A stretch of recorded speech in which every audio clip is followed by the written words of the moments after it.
22 वर्षीय युवक जिसका नाम हेमंत कुमार केवट है, उसने 14 वर्षीय बालक कपिल कुमार केवट की जान सिर्फ इसलिए ले ली क्योंकि उस बच्चे के प्रति उसके मन में गुस्सा, बदले लेने की भावना और खुन्नस था।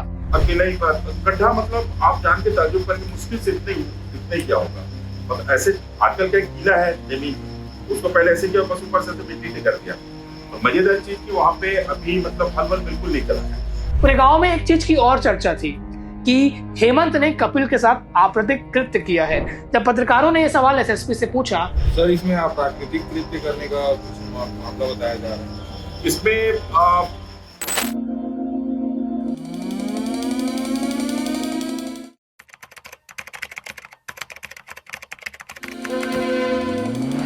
छत्तीसगढ़ में लगातार क्राइम का ग्राफ बढ़ता जा रहा है और इसकी जद में आ रहे हैं नाबालिग बच्चे भी। राजधानी रायपुर में 10th क्लास के एक बच्चे की हत्या इसलिए कर दी गई थी क्योंकि उसके क्लासमेट से उसका विवाद था और ऐसा ही एक मामला सामने आ रहा है, पर इस बार एक हत्यारा एक वयस्क है। मामला छत्तीसगढ़ के सक्ती जिले से सामने आ रहा है। सक्ती के कोतवाली थाना क्षेत्र यानी कि सक्ती थाना में एक 22 वर्षीय युवक जिसका नाम हेमंत कुमार केवट है, उसने 14 वर्षीय बालक कपिल कुमार केवट की जान सिर्फ इसलिए ले ली क्योंकि उस बच्चे के प्रति उसके मन में गुस्सा, बदले लेने की भावना और खुन्नस था। दरअसल मामला कहां से शुरू हुआ और कैसे 14 साल के बच्चे की उसने जान ले ली, पूरी खबर आपको शॉर्ट में बताएंगे। नमस्कार, मेरा नाम लाभेश घोष है और आप भिलाई टाइम्स देख रहे हैं। क्राइम की बात कर रहे हैं, पर इसलिए क्योंकि एक समाज में सबक की जरूरत है कि हमारा समाज कहाँ जा रहा है। कहानी शुरू होती है 6 से 7 महीने पहले। जो आरोपी है हेमंत कुमार केवट, वो रहने वाला है परसदा खुर्द का, और उसकी लड़ाई हुई थी अपने बगल के गांव हरदा वालों से। वहां के लड़कों से उसकी मारपीट हुई थी। इस पूरी वाकया को देख लिया था उस 14 साल के लड़के कपिल ने, जिसके बाद कपिल ने इस बारे में शायद अपने गांव मतलब परसदा खुर्द में कई लोगों से चर्चा की होगी और यही विषय बना उसकी मौत का, क्योंकि ये बात बिल्कुल भी हेमंत को अच्छी नहीं लगी कि उसकी पिटाई की बात, उसकी मारपीट के बाद उसके गांव में फैली, जिसके बाद वो खुन्नस खाया हुआ था। फिर एक रात आती है 8 जुलाई 2026 की शाम करीबन 8:30 बजे हेमंत कपिल के घर पहुंचता है और उसको बोलता है कि चोरी की लोहा बेचेंगे और पैसे कमाएंगे। उसको इस पैसे के लालच में बोर घर ले जाता है और बोर घर में जैसे ही वो दोनों पहुंचते हैं, उसने 14 साल के मासूम की गला दबाकर हत्या कर दी और साथ ही वहां पे रखे फावड़े से बगल के खेत में गड्ढा खोदा और उसके शव को दफन कर दिया और अपने पहने हुए कपड़े 4 खेत छोड़कर कहीं और छिपा दिए। ये सारी बातें पुलिस के मेमोरेंडम ने आरोपी ने कबूला है।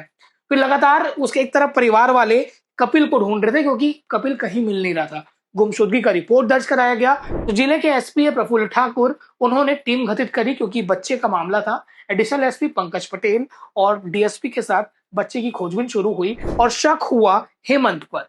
जब हेमंत से पूछताछ की तो लगातार वो पुलिस को गुमराह कर रहा था, पर आखिर में उसने कबूला, उसने उसकी हत्या कर दी। वजह मैंने आपको पहले बता दिया और उसके शव को दफन कर दिया था।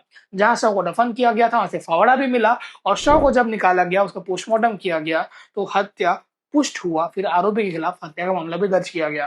पूरे गांव में एक चीज की और चर्चा थी कि हेमंत ने कपिल के साथ आपराधिक कृत्य किया है। जब पत्रकारों ने यह सवाल एसएसपी से पूछा तो उनका कहना है कि अभी फिलहाल पोस्टमार्टम रिपोर्ट में ये तथ्य सामने नहीं आया है, पर मेडिकल जांच चल रहा है। अगर ये मामला भी सामने आता है तो उसके खिलाफ आपराधिक कृत्य की धारा भी जुड़ जाएगी। यानी कि आप समझिए कि 22 साल के एक युवक ने 14 साल के उस बच्चे की जान ले ली, तो शायद अभी तो समझदार भी नहीं था और उसको सोचने समझने की शक्ति उतनी नहीं थी, पर हेमंत समझदार था और उसने उसकी जान ले ली। और अब कपिल के घर में दुख का माहौल है क्योंकि उसके एक और भाई बस बचा है, पर एक बच्चा घर से जाना अपने आप में बड़ी बात होती है। इस मामले में आगे आप सुनिए कि सक्ती के एसएसपी प्रफुल्ल ठाकुर ने मीडिया ब्रीफ करते हुए क्या कुछ बताया है, कैसे आरोपी तक पुलिस पहुंची और पुलिस ने आरोपी को गिरफ्तार कर जेल भेज दिया। मौके से भी तस्वीर आई है और आपने 14 साल के उस बालक का भी तस्वीर देखा, पर उसकी चेहरे में हमने आंख काली पट्टी लगाई है क्योंकि वो नाबालिग है। तो इस प्रकार से क्राइम लगातार बढ़ रहे हैं। समाज को एक बार अपने आप में सोचने की आवश्यकता है कि क्या नशा और गुस्सा के कारण इतने बड़े बड़े कांड हो रहे हैं। शुक्रिया, मैं लाभेश। हेमंत तो गाँव में आ गया है लेकिन इनका लड़का नहीं दिख रहा है। इस पर से थाना कोतवाली में तुरंत गुम इंसान एवं बीएनएस की धारा 137(2) के तहत अपराध पंजीबद्ध कर विवेचना में दिया गया था।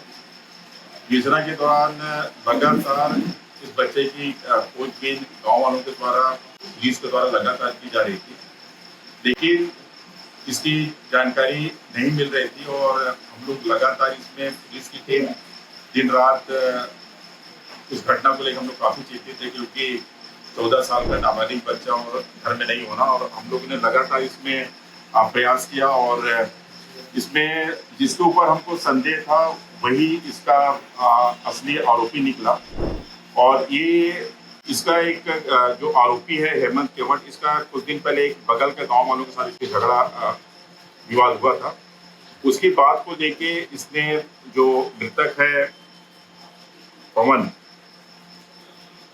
पवन केवट, इसकी हत्या कर दी कि आपने मेरे बारे में गांव वालों को बता दिया था, जिसके कारण मुझे मार पड़ी। इसी रंजिश के चलते उसको गांव के ही एक फार्म हाउस में लेके गया। पहले साथ में इन लोग बस्ती में चाय नाश्ता वगैरह किए और उसके बाद वहाँ खेत में ले जाके पहले इसको मारा और मार के वहीं पे फार्म हाउस का फावड़ा निकाल के एक साइड खेत के साइड में इसने गड्ढा किया और गड्ढा करके वहीं दबा दिया था। शक ना हो करके जो भी कपड़ा वगैरह था उसको दूसरे उस जगह के 4-5 खेत के दूर में कपड़ों को भी उसमें गड़ा दिया था। तो स्वयं कपड़ा पहना था उसको भी एक जगह फेंका हुआ था। तो सभी का हम लोगों ने घटनास्थल से मेडिकल की टीम, एफएसएल की टीम और पुलिस की टीम वहाँ पे मौके पे जाके सभी चीज की बरामद कर लिए हैं। इसको काफी मनोवैज्ञानिक ढंग से इससे पूछताछ करनी पड़ी और पूछताछ करने के बाद इन्होंने अपना अपराध स्वीकार किया है और इस पर से अभी थाना सक्ती में अतिरिक्त 103(3) और 238 बीएनएस के तहत अपराध पंजीबद्ध कर वेतन दिया गया है। और इसमें और भी कोई तथ्य सामने आएंगे तो निश्चित उसमें समुचित धारा के तहत कार्रवाई की जाएगी। सर, इसमें आप प्राकृतिक कृत्य करने का कुछ मामला बताया जा रहा है। इसमें उसकी अभी पुष्टि नहीं हुई है क्योंकि अभी उसमें मेडिकल रिपोर्ट आना शेष है। अभी आपको 60 PM मिला है। 60 PM में ऐसी कोई भी बात की पुष्टि नहीं हुई है। अगर पूरी रिपोर्ट आती है, अगर उसमें इस टाइप की अगर बात खुद ही सामने आएगी तो निश्चित ही मैंने पहले ही कहा है कि अगर इसमें और भी कोई बात सामने आएगी तो निश्चित हम समुचित धारा के उसमें हम कार्रवाई करेंगे। नहीं अकेले नहीं, वो अकेला ही गड्ढा, मतलब आप जान के ताज्जुब करेंगे मुश्किल से इतने ही क्या होगा। मतलब ऐसे आजकल का एक गीला है जमीन, उसको पहले ऐसे किया बस ऊपर से मिट्टी कर दिया। और मजेदार चीज की वहाँ पे अभी मतलब हल बिल्कुल नहीं चल रहा। अगर हल चलता तो मतलब क्या कहने से हो सकता है कि हमको और दिक्कत जाती। बिल्कुल एकदम हल चलने के करीब था समझो खेत में। बाकी आपको इसको पता ना चले करके वो अगले दिन, घटना के अगले दिन बगल वाले खेत में जाके काम किया है ताकि लोगों को बिल्कुल भी इसके ऊपर एहसास ना